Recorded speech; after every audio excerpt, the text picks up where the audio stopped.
जो महत्वाचा विषय मला आणि एक मांडायचा आहे की ज्या अनंत गर्जे यांनी जे आता आपण ऐकलं की डॉक्टर गौरी गर्जे यांची ज्यांची हत्या झाली आहे का आत्महत्या झाली आहे कोणालाच काही माहित नाही.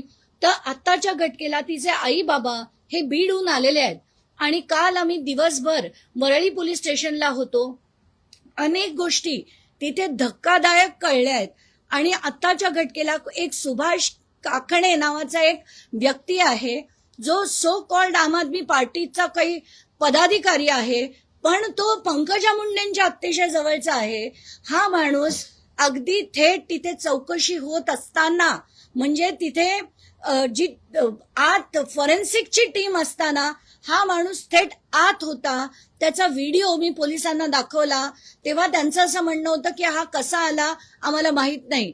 त्याच्यात असं कळतंय की 6:11 जो आनंद गर्जे फोन करून ड्रायव्हरला वर बोलवत होता की मला दार उघडायला काहीतरी करून दे, तो म्हणणारा अख्ख्या बरोबर 11 मिनिटात तो दरवाजा उघडण्याचा प्रयत्न करतो. उघडला नाही म्हणून 29व्या मजल्यावर जातो, तिथून 30व्या मजल्यावर चढतो, बायकोला समोर बघतो आणि गळ्याचा पण पट्टा ते ओढणी सोडवतो आणि पंख्याची पण सोडवतो.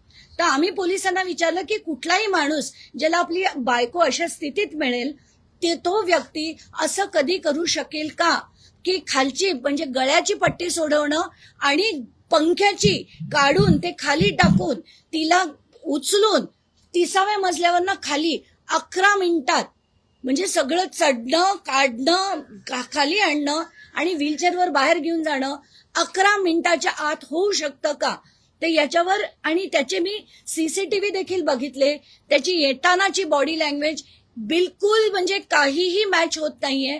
त्याच्यात मला असं कळतंय की असंख्य राजकीय फोन देखील आले होते. पोलिसांवर प्रचंड दबाव आहे आणि कुठल्याही परिस्थितीत हे होऊ दिला जाणार नाही. कायदा हा राजकारण्यांसाठी वेगळा, सामान्य माणसांसाठी वेगळा, हे या दुसऱ्या प्रकरणातनं सुद्धा दिसून येत आहे.